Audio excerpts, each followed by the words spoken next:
Hi friends, over in my community tab, I asked what you wanted me to talk about this month, and like any good secret literary society, some themes emerged. Joy S. wanted me to talk about how to find direction in life. Logan Post wanted me to talk about what work means to me, and Zentoro wanted me to talk about plants. So we'll begin this story next to the benevolent fern in my therapist's office in Seattle, thick in a depressive episode and being handed a hot cup of chamomile tea. Should I be concerned that a majority of my stories begin in a therapist's office? She asked me why I was feeling worthless, and I said, well, I'm unemployed, I'm not leaving the house all day, and I don't do anything of value, and she stopped me again at value. She said, you don't think that you'll have value until you have a job?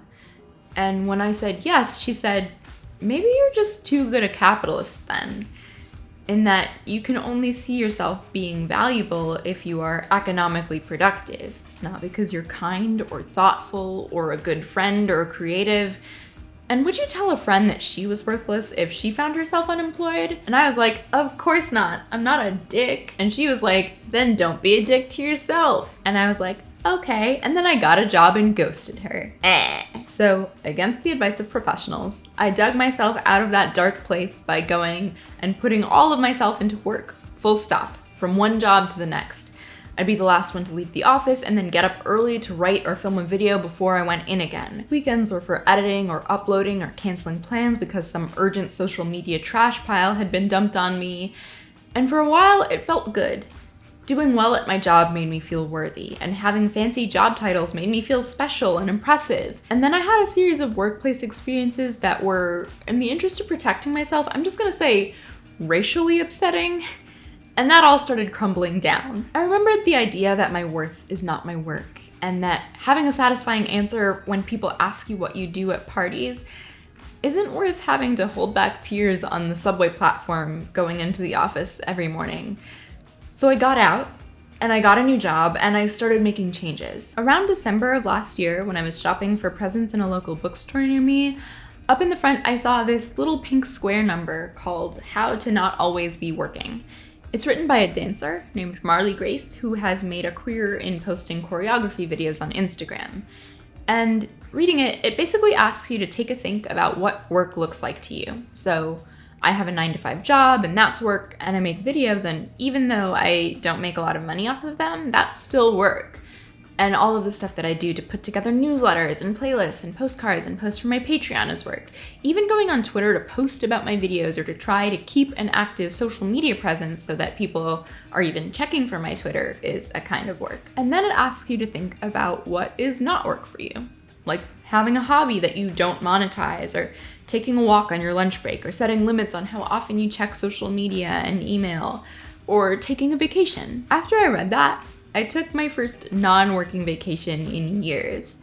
I made a video about it, but not while I was there. And more recently, in the last month or so, I've started taking one true day off per week on Sundays, just because that's the most convenient day for me. No day job work, no side project work. The most I'll do is maybe respond to YouTube comments because I upload on Sundays, but I've been pre-scheduling my uploads and all of the social posts and all of that before Sunday rolls around so that I can really protect that day. I've found that as a nice side effect, I'm actually more able to get work done the rest of the week because of it, but that's not why I do it. I mostly just want time to lay around in bed or see friends or go to the beach or something. So that's my current relationship to work. And this is where we get into Joy's question about finding a direction in life. Because in many rich and layered ways, one direction is dead. In learning what is work and what is not work and what I am when I'm not working, I realized that a lot of my distress came from the idea that my life is a straight line in the direction of a single ambition.